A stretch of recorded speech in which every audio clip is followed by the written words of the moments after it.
Hey guys, this will be video 8 for the vintage Gretsch 6120 conversion, and I'm going to keep this one fairly short, hopefully under 20 minutes, but I might get a little bit technical later on talking about some of this stuff, but for the most part, I'm just going to try to keep this very general because there's so much technical stuff going on that there's a part of me that I so want to just start talking about, you know, how to cut the end of the frets and not screw up your job, and how to sand them, how to shape them, how to do this, how to do that.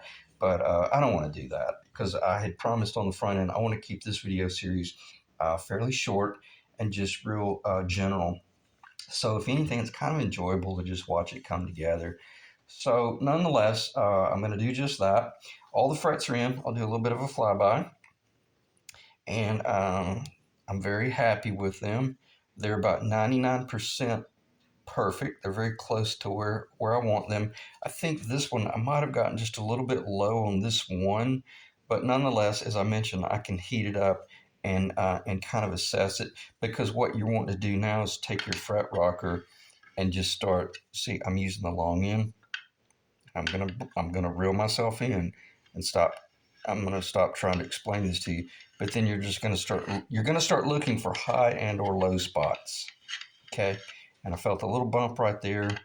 I think this one's good over here. So nonetheless, if I've got one little bump right there that I work off later on, then I'm in really good shape. And it's funny. Typically, when I put, and I'm looking down at right. I tell you what. Let me get behind the camera and I'll see if I can. Let me just stop talking.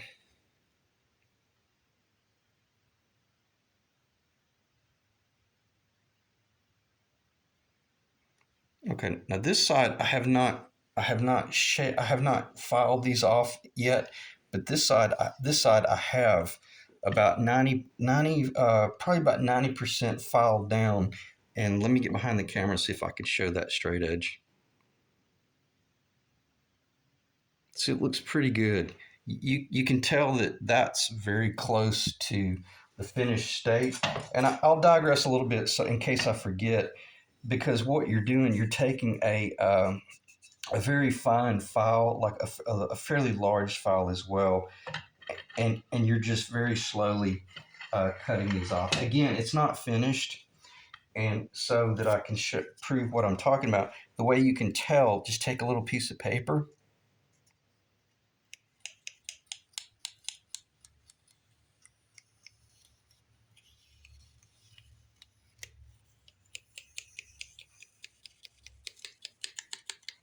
Okay, and I'm holding that fairly much straight up and down, so it lets you know it's still catching a little bit, and that's good because this is something you definitely want to cut it flat first, like that, and then later on, then come in and start doing your beveling. And I'm going to stop because if I'm not careful, I'll end up trying to explain to you how to bevel the frets, and I don't want to do that in this video. So nonetheless, she's very close as far as the rough layout. And at this point, what this permits me to do is come in with my gauge. After I get this side cut down, then I can start coming in and asking myself, what sort of initial platform do I have to work with? Because a lot of times, keep in mind, you may have a neck that is, yeah, it's okay to talk about this. You might have a neck that is about a 16th of an inch more narrow than you typically like playing. But believe it or not, by the way you cut your frets, you can make it feel like a neck that's a little bit wider just by not beveling these too much. You got to bevel them a little bit, but because if not, you'll be hanging, even if you polish them. But nonetheless, with this fret, where I'm going with this fret is exactly that. It is about a 32nd of an inch more narrow than I prefer. And it's fine up here, but it is a little bit narrow as well. And I'm going to see if I might be able to split some hairs here, therefore permitting me to open up. Right now, they already have it pre-cut, and I'm going to digress briefly, but you'll see my point. I'm already thinking about the string path from the nut to the bridge, and first off, is my neck wide enough, or is my bridge wide enough or narrow enough, things like that? Or do I have the possibility of maybe saying, I'm going to save this bridge and put this on maybe I'm going to build a White Falcon replica, and maybe I'll use that on that. Or maybe I'm going to build a penguin replica and I'll use that on that. You see my point? So don't always uh, paint yourself into a corner and say, oh, just because this bridge came off of Pop's 6120 out of Jersey, I don't have to use it if I don't want to. Because I've got this one right here that I machined for the guitar anyway, and this one would get me in the game immediately because I spent uh, days after, not day after day after day shaping it, but I'd shape it a little bit, play it for a day or two, take all the strings off, shape a little bit, move it a little bit. So this bridge is already fit to that body.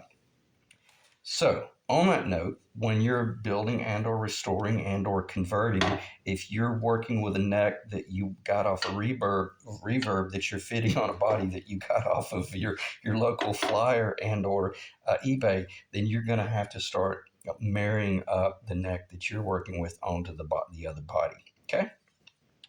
So I say that to say this, as I've already mentioned, I'm working my way to the finish line very slowly, and I'm not going to try to do any beveling. Why? Because you don't need a straight edge. All you do, I'm looking down the edge of the nut right now, and I can see the high or low spots, and or is it truly nice and true? And right now, it's 100%.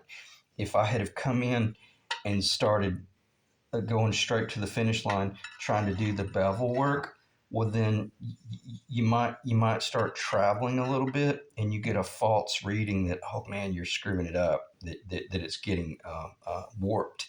But if you're using that file, which is straight, and you're cutting very straight, and then you come over here and do that one later on, then you realize what your true initial platform is, and then you can determine whether you want to bevel it 80 degrees or 75 or 70. The mid 50s Les Paul replica that I built for Ethan, uh, I really, really eased into that project because it was a neck that I had not built before, because I was building it per a Stuart McDonald template, and I just wasn't certain until I got the red string on it and found out, is it too wide or too narrow, too left, too right. So I say that to say this: just proceed with caution, as I always say, and ease your way to the finish line. Okay, let me check the time. All right, we're already at nearly 8 minutes. Let me kick it into higher gear. But I just want to let you know that your fret work is probably the most critical part of this whole thing. After you got your F holes under control, that's all visual. Well, I mean, there is some tuning going on there, but for the most part, you're just trying to capture a certain appearance, a certain visual target. But this is different because it just is. If we are guitar players, we know the critical importance of having a guitar that everything about it we love, but we end up selling it because we hate the fretboard, or we hate the thickness of the neck, or we hate the width of the fretboard. It's always too left or too right. And I'll be the first to admit, man, I think us guitar players, I think we're pretty much near insatiable, and we think that there's some sort of a holy grail item out there. For the most part, I don't know if there is. There may be, but and I'll just stop talking about that, because that neck is nothing, nothing like the 58 replica over there. That thing is a monster. And only Ethan's neck, the 55 that I just built, the Les Paul replica, um, I can't remember if his is bigger than mine at the 12th fret. I think it is ever so slightly, but nonetheless, those two necks are identical at the first fret location, and it's a handful. But when I play that guitar, I never play rockabilly on that guitar. Never, ever, never, ever. I pick up that guitar, pick up that guitar. About all I'm playing is jazz, swing, and rockabilly. So it's really cool how the profile that you build will definitely almost determine what type of genre you start playing. It's weird. I pick up a Strat, I'm playing Johnny Guitar Watson funk, and having a blast. I pick up that guitar and I'm playing, like I said, Setzer-esque type rockabilly. Okay, so we're building a rockabilly axe here. So let's try to keep it in that realm. And what is a Gretsch? They're typically fairly thin right here, but there's a considerable jump in the thickness up to the 11th fret. Almost this one's so much so that it almost spooked me, but I realized no, that's what my 57 was. It was. I'm just going to grab a number out of the air and say it's roughly 7/8 of an inch thick down here, and it jumps up to right at an inch thick over here. Well, no, it's actually I think it's slightly over an inch, but in other words, it's about 3/16 of an inch, give or take, jump. And typically, your Gibson product, they're only about a 1/8 of an inch thick increase from what if you started out at 7/8 of an inch, they end up about an inch. If you start out at 15/16, they usually end up at about an inch and 1/16. Okay.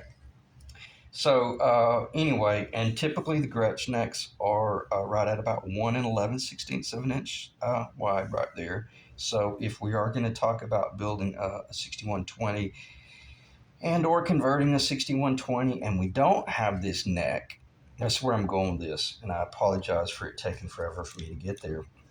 But for the most part, what I have in my hand here, this is a Les Paul all day long.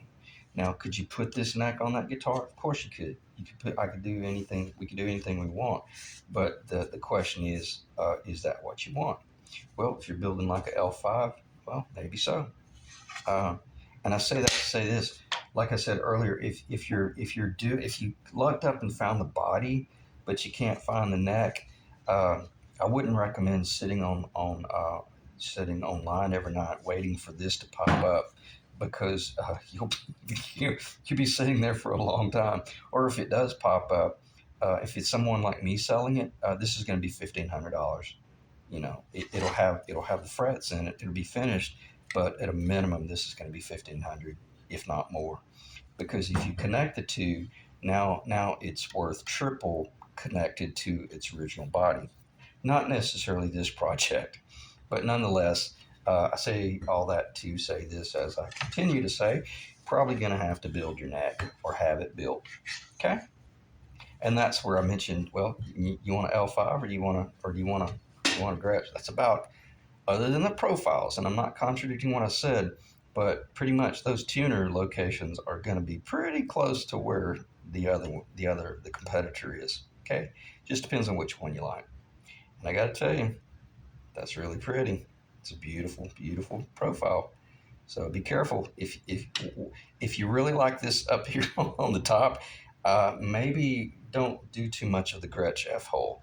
But if you really know you love this old um, cranky Bigsby equipped boat paddle headstock, then yeah, proceed with the the Gretsch F hole. Okay, and that's what I meant at the beginning of this video series. That I don't know, you want to build an L5 or do you want to convert it to a L5 to a 6120, or do you want to build a 6120?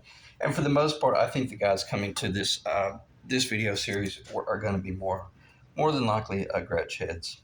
So stay away from doing hybrid projects. I got myself in some major trouble once with I built a hollow body flying V, and I put a White Falcon Penguin headstock on it, and it was really cool. It really was cool. I couldn't give that thing away, and I had to cut the headstock down and put an actual flying V headstock on it, and then it sold just like that. So trust me, and I learned this from Robert Benedetto.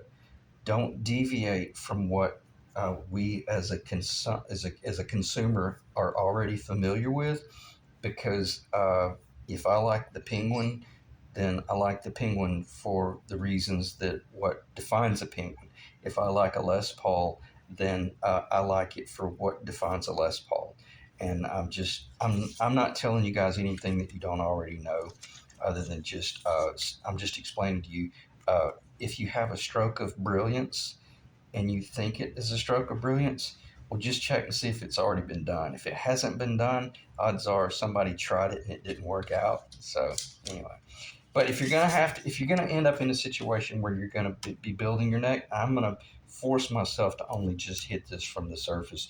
You're probably going to be building a neck that is either two pieces of wood glued together, and they're, each one is going to start out looking like this, and each piece of wood is going to be about, oh, we'll say about an inch thick, okay, maybe a little bit more, an inch and an eighth, inch and a quarter, inch and a 16th at a minimum, unless you're going to put some sort of little filler. That's why this has, that's why this one has filler in the middle. This is a is this, yeah, this is Bolivian rosewood, and it is stunningly beautiful.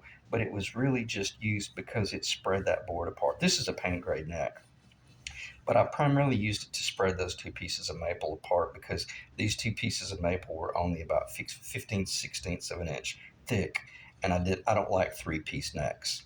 To me, that's a two-piece neck with a center line. Okay, that's I don't really consider that a three-piece neck. Even though this centerline Bolivian rosewood is quarter sawn and it is insanely strong. So if you want to know the truth, if this guitar fell over and hit the floor and it didn't break, you could probably contribute to the fact that it didn't break because it had that quarter sawn Bolivian rosewood. Okay, so and I went off tangent. I went off on the left field there. Sorry. So let me reel myself back in, as I say. But nonetheless, if you have to build your neck, odds are it's going to be two piece. And is that bad or good? It's fine. It's how Benedetto. That's how I learned how to build necks by watching the Benedetto series. He was building his three piece, like three pieces of 3/4 inch thick maple, and they were beautiful. They were incredibly strong, and putting them on, $10,000 jazz guitars, $20,000 jazz guitars. And speaking of Benedetto, I played one of his guitars up at Gruen once, and it was so cool because I had already been building guitars per his video series for probably 3 years.